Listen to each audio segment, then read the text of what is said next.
Good morning, everybody. Welcome to the lecture of Ethics and Corporate Social Responsibility. Before we start today's session, let me clarify one thing that on Monday and Tuesday this past week, we did not have the lectures of direct access. You may be knowing that. The reason behind that was that in our college there was an examination center for MCOM SEM 2, and I was busy in managing the examination schedule. That is why the lectures were not uploaded. But from next Monday, again, you will have the lecture of direct access as per the routine timetable. Every Monday and Tuesday, direct access, and every Friday and Saturday, ethics and CSR. So keep watching and learning both the subjects carefully. You people have been very much attentive in both the subjects, so do keep it up. With that note, let us come back to our theory subject, ethics and CSR. Already you know that we are in chapter number 3, Board of Directors and Corporate Governance. If I don't forget, we have so far covered 4 sessions till last week, and this is the next in our series, session 3.5, and our topic that is there in the sequence of index, the role of board of directors in corporate governance. In the previous session 3.4, we discussed the composition of the board of directors. And now you are clear about the minimum number of directors and maximum number of directors, and plus the pattern of directors. Means how many minimum directors should be female or how many should be independent. એ આપણે session 3.4 માં જોયેલું છે. These provisions have been provided in section 149. We described it last week. Now today we are going to see how the board of directors will implement corporate governance within the company. જ્યારથી chapter number 3 આપણે start કર્યું, chapter number 3 નું નામ જ છે board of directors and corporate governance. એટલે ultimately corporate governance standards implement કરવાની જવાબદારી બોર્ડ ઓફ ડિરેક્ટર્સની જ છે. એ તમે જાણો છો. How they are going to execute this huge responsibility of implementing corporate governance, that we are going to see. Let us begin our discussion. કારણ કે corporate governance જ્યારે કોઈ પણ કંપનીમાં ઇમ્પ્લિમેન્ટ કરવાનું થાય, ખાસ કરીને કોઈ પણ લિસ્ટેડ કંપની હોય તો એના માટે તો કોર્પોરેટ ગવર્નન્સ કમ્પલસરી છે. તો એના બોર્ડ ઓફ ડિરેક્ટર્સ ઉપર જ ડિપેન્ડ કરે છે, એમની જવાબદારી છે એના બધા રૂલ્સ કે પ્રોવિઝન્સ, પોલિસીસ આ બધું ડિસાઇડ કરવાની. Government of India has provided the corporate governance code in association with SEBI.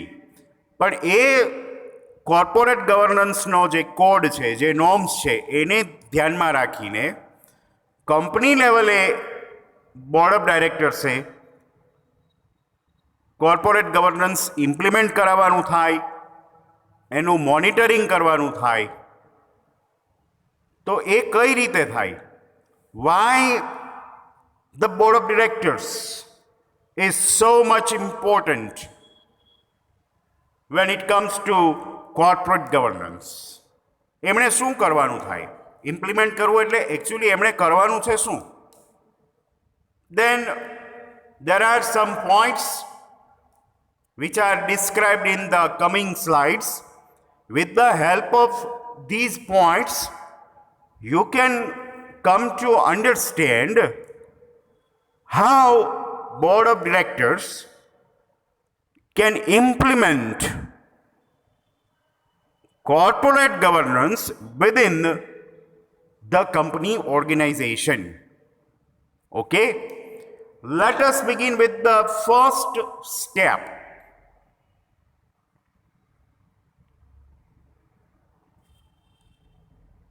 Read it. Vision, mission, and values. Before the corporate governance is actually implemented, the first and the most important task of the board of directors is to set vision and mission of the company. You all know about vision and mission. That is a part of basic management theory. Each and every company has its own vision and mission. You know that. The targets, the objectives for which the company is working, કંપનીનું direction, company ક્યાં પહોંચવા માંગે છે, શું બનવા માંગે છે, in future company કઈ પોઝિશન ઉપર પોતાને જોવા માંગે છે, એના રિલેટેડ ટેગલાઇન્સ વિઝન અને મિશનમાં આવે. અને એ વિઝન અને મિશનને ધ્યાનમાં રાખીને જ કંપનીનું આખું વર્ક કલ્ચર ફ્રેમ થાય, જેને આપણે વેલ્યુઝ કહીએ છીએ. વેલ્યુઝ એ કલેક્ટિવ વર્ડ છે. It refers to the work culture inside the company. એટલે કંપનીના ઓબ્જેક્ટિવ્સ, ટાર્ગેટ્સ અને વર્ક કલ્ચર આ બધાનું પહેલાં ફ્રેમિંગ કરવું પડે, આ બધું પહેલાં સેટ કરવું પડે. and it is a rigorous kind of exercise. Rigorous kind of exercise. See, એવું નથી કે એક વખત board of directors any meeting થઈ ગઈ, 1 કલાક 2 કલાકમાં વિઝન, મિશન અને વેલ્યુઝ બધું ડિસાઇડ થઈ ગયું. એવું ન બની શકે. It is a long process. It requires the SWOT analysis also. આગળ આવે જ છે, આ જ ટોપિકમાં SWOT analysis પણ આવે જ છે. At that time, we will talk about SWOT analysis in detail. But the determination of vision, mission and values requires SWOT analysis. Not only SWOT analysis, the board of directors must consider the prevailing situation of the market, of the domestic economy as well as of the international economy, business cycles. આ બધું ધ્યાનમાં રાખી અને એવું vision કે mission decide થવું જોઈએ કે જે એચિવેબલ હોય. બરાબર? કંપની જે ટાઈપના બિઝનેસમાં છે, જે ટાઈપની ઇન્ડસ્ટ્રીમાં છે, એને ધ્યાનમાં રાખીને એ ડિસાઇડ થયેલું હોવું જોઈએ. For example, DMart. DMart is a retail chain of FMCG products. It is operating in FMCG industry, fast moving consumer goods, right? હવે ડીમાર્ટ જે છે એવું વિઝન પોતાનું કે મિશન ડિસાઇડ કરે કે after 10 years we want to be the number 1 company in retail industry, then it is a valid statement, right? કારણ કે એ રિટેલ ઇન્ડસ્ટ્રીમાં ઓપરેટ કરે છે. હવે ડીમાર્ટના ડાયરેક્ટર્સ રિટેલને ભૂલી જાય અને એવું મિશન નક્કી કરીને બેસે તો કે અત્યારે તો આપણે રિટેલમાં છીએ, પણ ધીમે ધીમે વિથ ધ પાસેજ ઓફ ટાઈમ આપણે ડાયવર્સિફિકેશન કરશું અને આજથી 10 વર્ષ પછી આપણે મૂન ઉપર જશું અને મૂન ઉપર આપણે ડીમાર્ટનો સ્ટોર ઓપન કરશું. આવું વિઝન કે મિશન હોય. ચંદ્ર ઉપર ડીમાર્ટ, એનો મોલ, ચંદ્ર ઉપર જવાની વાતો ચાલે જ છે અને ચંદ્ર ઉપર સોસાયટીઝ ડેવલપ કરવાની વાતો ચાલે જ છે. ઘણા લોકોએ ચંદ્ર ઉપર પોતાના પ્લોટ લઈ રાખ્યા છે યુએસએમાં તો. બરાબર? અને એ સાચું છે, એવું નથી. પછી એને ધ્યાનમાં રાખીને તમે એવું નક્કી કરો કે આ બધા જે લોકોએ પ્લોટ લઈને રાખ્યા છે એ 10 વર્ષ પછી ત્યાં રહેવા જશે, તો પછી બધી વસ્તુ ચંદ્ર ઉપર ક્યાંથી મળશે? એટલે આપણે ડીમાર્ટનો એક સ્ટોર કે એક મોલ, શોપિંગ મોલ ત્યાં ચંદ્ર ઉપર રાખશું. Is it a valid and fair mission? Not at all, obviously. એટલે જ્યારે વિઝન કે મિશન નક્કી કરવાના હોય ને, you have to stay on ground. You have to stick to the ground realities. And on the basis of those realities, you have to set the vision and mission. And according to those vision and mission, the whole corporate culture is framed. It is determined. એટલે આ પહેલું જે step છે એ ભલે 2 લાઈનમાં લખી નાખીએ આપણે, કંપનીએ પોતાનું વિઝન અને મિશન નક્કી કરવું જોઈએ, એ બોર્ડ ઓફ ડિરેક્ટર્સે કરવાનું છે, એ કહી દેવું એક વાત છે. અને ખરેખર as a director of the company એ બનાવવું ને એ આખી અલગ વાત છે.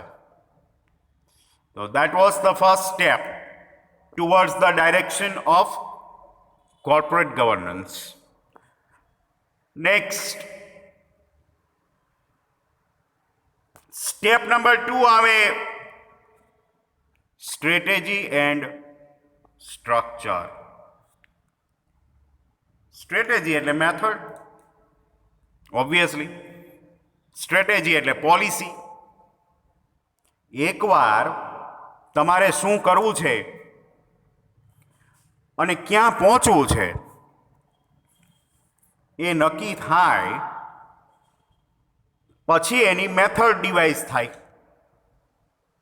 એના નિયમો બને, એની પોલિસી, એની પ્રોસિજર, આ બધું ઓન પેપર ડિસાઇડ થાય. આ બધું ઓન પેપર જ પહેલાં હોય, અને બધું પહેલાં ઓન પેપર તો હોવું જ જોઈએ. તમે જે કંઈ પણ કરવાના છો અને એ કઈ રીતે કરવાના છો, જે કંઈ પણ કરવાનું છે, જે કંઈ એચીવ કરવાનું છે, એ બધું સ્ટેપ નંબર 1 માં આવે. અને કેવી રીતે અચીવ કરવાનું છે એની મેથડ એટલે step number 2. You formulate the strategies and based on those strategies the whole corporate organization is set up and accordingly it works. એટલે પહેલામાં આવે what to do, તો બીજામાં આવે how to do. How to achieve our vision or mission. If DMart wants to be the number 1 retail company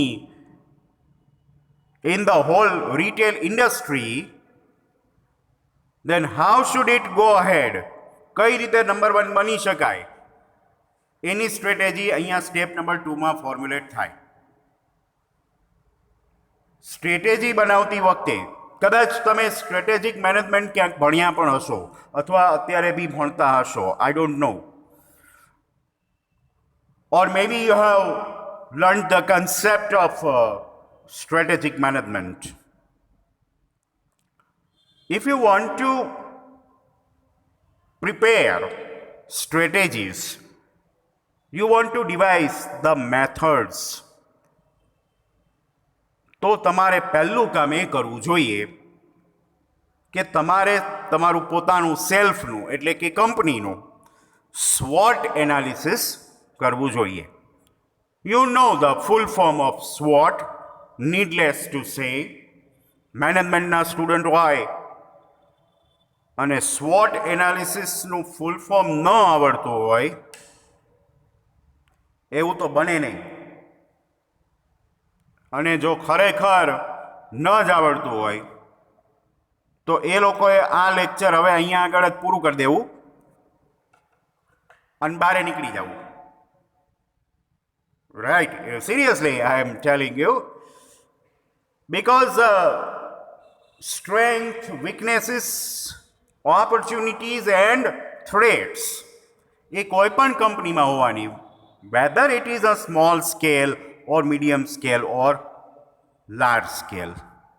એ બધી ટાઈપની company, private company, public company, Indian company ઓર foreign company, બધામાં એ SWOT હોવાનું છે. અને એની in detail ખબર ડાયરેક્ટર્સને જ હોય કે આપણી કંપની છે એના પ્લસ પોઈન્ટ કયા છે, પ્રેઝન્ટ પ્લસ પોઈન્ટ્સ અને ફ્યુચર પ્લસ પોઈન્ટ્સ. જો એ ખાસ જોજો. પછી ક્યાં આપણા માઇનસ પોઈન્ટ્સ છે, વીકનેસીસ એટલે આપણા કમજોર કડી, આપણા માઇનસ પોઈન્ટ. પછી ઓપોર્ચ્યુનિટીઝ, પ્રેઝન્ટ ઓપોર્ચ્યુનિટીઝ કઈ છે અને ફ્યુચરમાં કઈ કઈ ઓપોર્ચ્યુનિટીઝ અરાઇઝ થશે. ફોર એક્ઝામ્પલ હમણાં જ 3 કે 4 દિવસ પહેલાં જ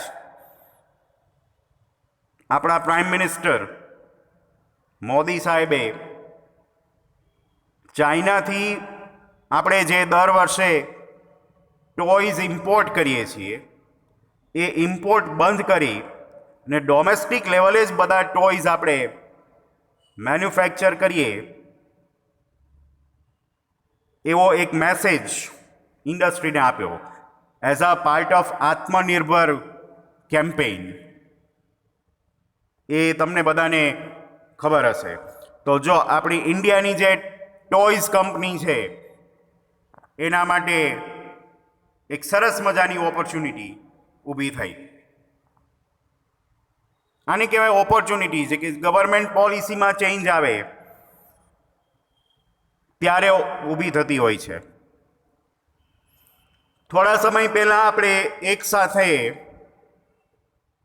59 જેટલી ચાઇનીઝ એપ્સને બેન કરી, એ બી તમને ખબર હશે.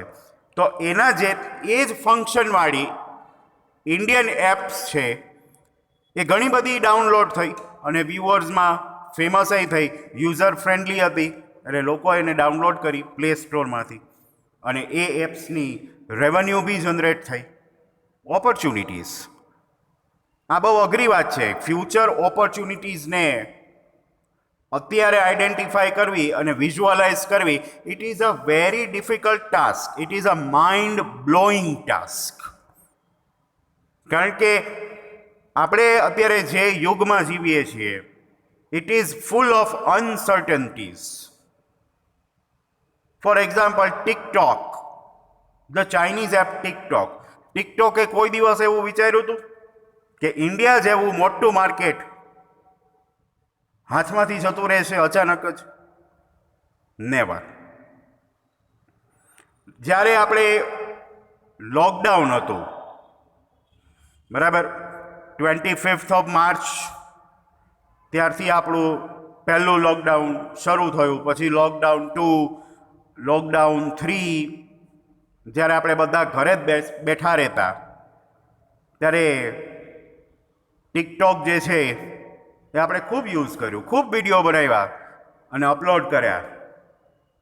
અને ટિકટોકના વિડીયોઝ બનાવવા માટે થઈ અને મોબાઈલના સ્ટેન્ડની ડિમાન્ડ બી એટલી માર્કેટમાં હતી કે જેના પર તમે મોબાઈલ રાખી એ સ્ટેન્ડ ઉપર રાખી અને તમે વિડીયોઝ બનાવી શકો. અચાનક જ ઇન્ડિયા ચાઇના વચ્ચેના જે કંઈ ડિપ્લોમેટિક અને મિલિટરી ઇશ્યુઝ થયા અને ગવર્મેન્ટ ઓફ ઇન્ડિયાએ ટિકટોક બેન કરી દીધું. ટિકટોકનું બહુ મોટું માર્કેટ જતું રહ્યું. Threat, C, that is threat.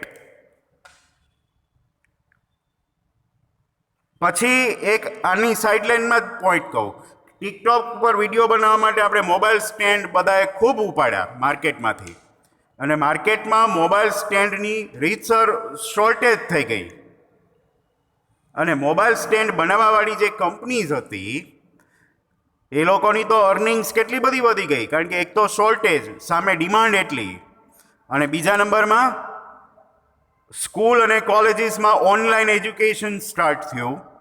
ત્યાં આગળ બી આ બધા મોબાઈલ સ્ટેન્ડ રાખવા માટે કે કેમેરા રાખવા માટે એ સેમ મોબાઈલ સ્ટેન્ડની જરૂર ઊભી થઈ. એટલે એ લોકોએ બી રાતોરાત પ્રાઇસ વધારી દીધી, ડબલ કરી નાખી, ટ્રિપલ કરી નાખી. Opportunity, C. હવે એ મોબાઈલ સ્ટેન્ડ બનાવતી કંપનીને જાન્યુઆરીમાં ખબર હતી 3-4 મહિના પછી આપણા સ્ટેન્ડ જે છે એની આટલી શોર્ટેજ હશે? તમે વિચારો. આ બધી ઓપોર્ચ્યુનિટી છે એને અગાઉથી આઈડેન્ટિફાઈ કરવી. Present opportunities as well as future opportunities and the same way threats. જાન્યુઆરી ફેબ્રુઆરીમાં ટિકટોકને ખબર નહોતી કે ઇન્ડિયામાં લોકડાઉન આવશે, પણ ઇન્ડિયામાં લોકડાઉન આવ્યું, ટિકટોકની ડિમાન્ડ વધી ગઈ, એ ઓપોર્ચ્યુનિટી થઈ. એટલે ટિકટોકનો ગ્રાફ ઉપર ચડ્યો, અચાનક આપણે એને બેસાડી દીધું. થ્રેટ, ઓપોર્ચ્યુનિટી, વન્સ ઓપોર્ચ્યુનિટી, નાવ થ્રેટ, સી. એટલે SWOT એનાલિસિસ જે છે બહુ જ યુઝફુલ થાય છે. એક પર્સનને આપણને પોતાને બી આપણું પોતાનું SWOT એનાલિસિસ આટલું જ યુઝફુલ થતું હોય છે કે આપણા કયા પ્લસ પોઈન્ટ છે, માઇનસ પોઈન્ટ છે, આપણને કઈ કઈ જગ્યાએ ઓપોર્ચ્યુનિટી છે અને આપણી સામે કઈ કઈ થ્રેટ આવી શકે, એ બધાનું બી આપણે એનાલિસિસ કરીએ તો એ SWOT એનાલિસિસ જ થયું. એટલે એવું ન માનતા કે SWOT એનાલિસિસ કંપનીને જ યુઝફુલ થાય, આપણને પર્સનલ લેવલે પણ SWOT એનાલિસિસ એટલું જ યુઝફુલ થતું હોય છે. તો એ SWOT એનાલિસિસ કરીને પછી કંપની કે એના બોર્ડ ઓફ ડિરેક્ટર્સે સ્ટ્રેટેજીસ ફોર્મ કરવાની થાય. કંપની શેમાં એક્સપર્ટ છે અને કંપની શેમાં ડલ છે, વીકનેસ, બરાબર, અને એ જેમાં વીક હોય, જે એના માઇનસ પોઈન્ટ છે, એને કઈ રીતે ઓવરકમ કરવા એ બી તો જ ખબર પડે ને. આજે તમને તમારી પોતાની વીકનેસની ખબર જ હોય તો જ તમે આગળ વિચારી શકો કે ભાઈ આ મારી વીકનેસ છે તો છે. નાઉ what should I do to remove or overcome that weakness? If you don't know about your weakness or plus points, strengths, how can you go ahead? એટલે SWOT એનાલિસિસ પહેલાં કરવું જોઈએ અને એના ઉપરથી જ તમારે આગળની મેથડ ડિસાઇડ કરવાનું થાય કે હવે આ છે, મને થિયરી વાંચવી ગમતી નથી, મને ઇન્ટરેસ્ટ ખાલી કેલ્ક્યુલેટિવ સબ્જેક્ટમાં જ છે, ઓકે, તો પછી મારે આગળ શું કરવું જોઈએ? તો કે જ્યાં કેલ્ક્યુલેટિવ સબ્જેક્ટ્સ વધારે આવતા હોય એ મારે સ્ટડી કરવું જોઈએ. And I should avoid the theoretical courses. આ આપણું SWOT એનાલિસિસ થયું. That was step number 2. Next, step number 3, બધું જો ગ્રાઉન્ડ રેડી છે, પ્લેટફોર્મ રેડી છે, હવે શું કરવાનું? કામ કરવાનું શરૂ કરવાનું છે. Decentralization of authority. Board of ડાયરેક્ટર્સે કહી દીધું આ કરવાનું છે, આટલું કરવાનું છે અને આ મેથડથી કરવાનું છે. એટલે એમ્પ્લોઈઝ બધા, CEO, CFO, all the senior level employees, junior level employees, factory workers, બધા એ ડાયરેક્શન પ્રમાણે કામ કરવાનું શરૂ કરી દેશે. પછી એનું મોનિટરિંગ તો કરવું પડશે ને, બરાબર, એ તો જોતા રહેવું પડશે ને કે બધા બરાબર કામ કરે છે કે નહીં, બરાબર મેથડથી કામ કરે છે કે નહીં. તો બોર્ડ ઓફ ડિરેક્ટર શું કરશે? એની એસી ઓફિસમાંથી બહાર નીકળીને ફેક્ટરીમાં જશે, ત્યાં 300 ડિગ્રી 400 ડિગ્રી ટેમ્પરેચરવાળી ભઠ્ઠીમાં જઈને બેસે અને જોશે કે બરાબર કામ કરે છે કે નહીં. એવું કરે. અને કંપની આવી 20 જગ્યાએ હોય, કંપનીની ફેક્ટરી 3 જગ્યાએ હોય, રિટેલ શોરૂમ 20 જગ્યાએ હોય, એ બધી જગ્યાએ જશે પોતાની ગાડી લઈ લઈને અને બધી જગ્યાએ જઈને જોઈ આવશે પોતે રૂબરૂ. આવું કરે. ડીમાર્ટ છે, આજે આપણે ડીમાર્ટ ઉપર જ જઈએ. ડીમાર્ટ કોની છે ખબર છે? Who is the promoter of DMart? Do you know that? હા એ હા કરો તો એમાં કંઈ વાંધો નથી, કારણ કે તમારો અવાજ તો મને સંભળાવવાનો નથી. વન વે છે અને I like this one way really. Kishore Damani is the promoter of DMart. Actually, DMart is the brand name કે જે નામથી આપણે ઓળખીએ છીએ. બાકી DMart જે છે એ કંપનીનું નામ નથી. કંપનીનું નામ એવન્યુ સુપર માર્કેટ્સ આવું છે.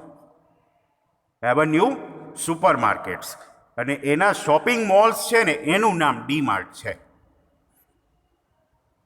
હવે કિશોર દામાણી છે આખા ઇન્ડિયામાં ફર્યા કરે, જેટલી જગ્યાએ ડીમાર્ટના શોરૂમ્સ હોય ત્યાં જાય ને ગોડાઉનમાં જાય ને બધું જોવે, શેનો ઓવર સપ્લાય છે ને શેની શોર્ટેજ છે ને બિલિંગ બરાબર થાય છે કે નહીં, કમ્પ્યુટર બરાબર હાલે છે કે નહીં ને ઇલેક્ટ્રિસિટી બરાબર મળે છે કે નહીં ને એવું કોઈ દિવસ બને અને એ કરી શકે? ફિઝિબલ છે? નહીં, કોઈ દી બને જ નહીં. ડાયરેક્ટર્સ હોય એની એસી ઓફિસમાં બેસવા જ ટેવાયેલા હોય, એને બધું સ્ક્રીન ઉપર જ જોવું હોય, એને બહાર નીકળીને કોઈ દી કામ કરવાનું હોય નહીં. તો પછી આ બધા ઉપર ધ્યાન તો રાખવું ને. આટલા બધા ઓપરેશન્સ, ગ્લોબલ ઓપરેશન્સ છે કંપનીના, તો એ બધા માટે તમારે બધી ઓથોરિટી છે ને તમારી પાસે ન રાખવી જોઈએ, થોડીક ઓથોરિટી બીજાને આપી દેવી જોઈએ. એને ડેલિગેશન ઓફ ઓથોરિટી કહેવાય, ડિસેન્ટ્રલાઇઝેશન ઓફ ઓથોરિટી કહેવાય. કે અમુક કામ પૂરતી ઓથોરિટી મિસ્ટર એક્સની છે, તો એનું કામ કરવા માટે તમે એને રાઇટ્સ આપી દીધા, ઓથોરિટી આપી દીધી. હવે મિસ્ટર એક્સ જાણે ને એનું કામ જાણે.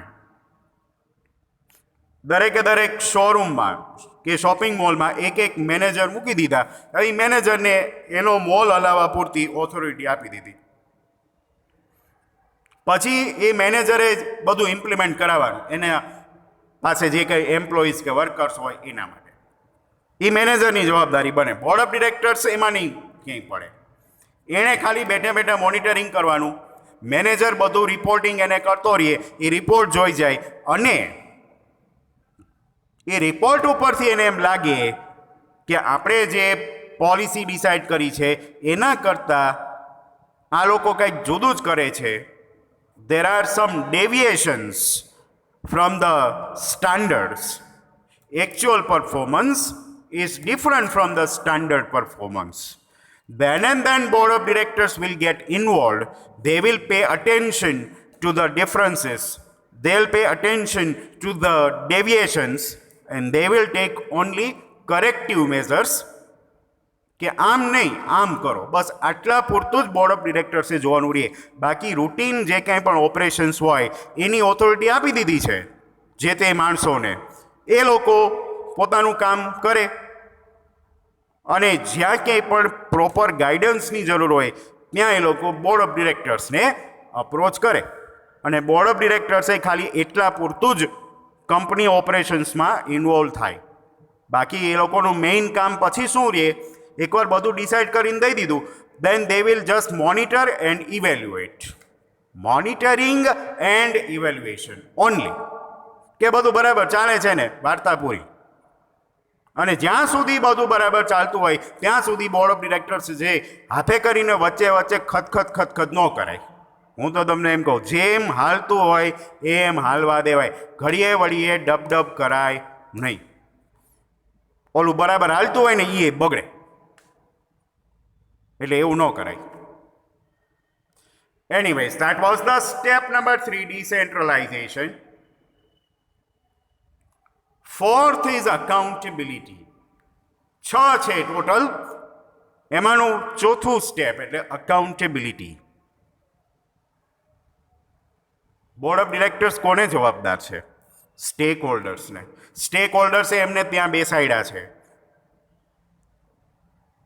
કંપનીનું પરફોર્મન્સ કેવું છે એના માટે એ લોકોએ સ્ટેક હોલ્ડર્સને જવાબ આપવો પડે.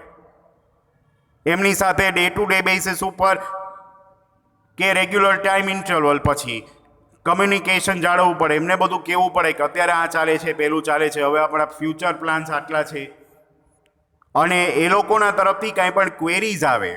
સ્ટેક હોલ્ડર્સ તો કેટલા બધા હોય, આપણે આગળના સેશનમાં ઘણી જગ્યાએ સ્ટેક હોલ્ડર્સના નામ લીધા જ છે, એટલે આજે ફરીથી એ સ્ટેક હોલ્ડર્સના નામ લેવાની જરૂર નથી.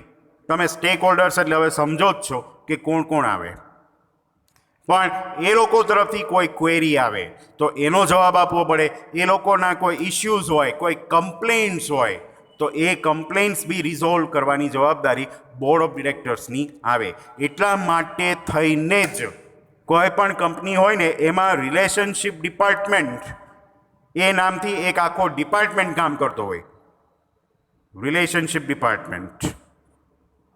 અને એ લોકોનું કામ સ્ટેક હોલ્ડર્સ સાથે ટ્યુનિંગ બનાવી રાખવાનું, ટાઈમ ટુ ટાઈમ એને બધી ઇન્ફોર્મેશન પ્રોવાઈડ કરવાની અને એ લોકોની ક્વેરીઝનો આન્સર આપવો એ હોય. જે કંપની આ કામ બરાબર કરી શકતું હોય ને એની માર્કેટ રેપ્યુટેશન ખૂબ જ સારી હોય. કારણ કે સ્ટેક હોલ્ડર્સના માઇન્ડ ઉપર એક બહુ જ સારી ઇમેજ, એક રિસ્પોન્સિબલ કોર્પોરેટ સિટીઝન એવી ઇમેજ ક્રિએટ થાય. આપણે રિલાયન્સનું એક્ઝામ્પલ લઈએ તો Reliance industry, a large industrial house, અને રિલાયન્સ જીઓ જે છે એ એની જ બ્રાન્ડ છે. અત્યારે રિલાયન્સ જીઓ જે છે એ માર્કેટમાં નથી, એટલે શેર માર્કેટમાં લિસ્ટેડ કંપની નથી. આવતા 2 કે 3 વર્ષમાં એનું લિસ્ટિંગ શેર માર્કેટમાં થશે. પણ અત્યારથી તમે રિલાયન્સ જીઓની ગુડવિલ જુઓ, એની માર્કેટ રેપ્યુટેશન જુઓ, કેટલા બધા પ્રાઇવેટ ઇન્વેસ્ટર્સ જીઓમાં ઇન્વેસ્ટ કરે છે. $1 billion are invested in a single transaction. અને 2 વર્ષ પછી કે 3 વર્ષ પછી જ્યારે રિલાયન્સ જીઓ પોતાના ઇક્વિટી શેર લઈ અને માર્કેટમાં આવશે ત્યારે એને અંડર સબસ્ક્રિપ્શન નહીં થાય, ઓવર સબસ્ક્રિપ્શન થશે. That is a guarantee. Just because of stakeholder relationship, just because of its goodwill, market reputation. એટલે accountability, board of directors are accountable and answerable to all the stakeholders. That was point number 4. point number 5, આ આપણે સૌથી પહેલા જોયું હતું, ખબર છે? આ ચેપ્ટર જ્યાંથી શરૂ થયું ત્યાં constitution of various committees, જે કોર્પોરેટ ગવર્નન્સનો કોડ છે એમાં લખેલો છે અલગ અલગ 7 પ્રકારની કમિટીઝ કોર્પોરેટ ગવર્નન્સને સપોર્ટ કરવા માટે, ઇમ્પ્લિમેન્ટ કરવા માટે એ કોઈ પણ કંપનીમાં સેટ કરવાની છે. એ આપણે જોઈ હતી. ઓડિટ કમિટી ને રિસ્ક મેનેજમેન્ટ કમિટી ને CSR કમિટીને આવી 7 જોઈ હતી. મને અત્યારે મોઢે સાથે સાથના નામ યાદ નથી, તમે લખી લીધા છે એટલે તમને યાદ છે, હું માની લઉં છું. બરાબર, ફાઇન. એ કોણ યાદ રાખે? તમે યાદ રાખો, તમારે એક્ઝામ દેવાની બાકી છે. હું તો એકવાર બોલી નાખું એટલે પછી મને યાદ ન રહે તો હું તો દૂધ કાકડીમાં કહેવાઉં. બરાબર છે? So I don't remember all 7 names, પણ તમને ખબર જ છે કે એ 7 કમિટી આપણે ક્વેશ્ચન નંબર 1માં જોઈ હતી. એ 7 કમિટીઝ એ કોઈ પણ કંપનીમાં એ સેટ કરવી કમ્પલસરી હોય છે, અને એ બોર્ડ ઓફ ડાયરેક્ટર્સે જ સેટ કરવાની હોય છે. So that was step number 5. And the last step is step number 6, meetings.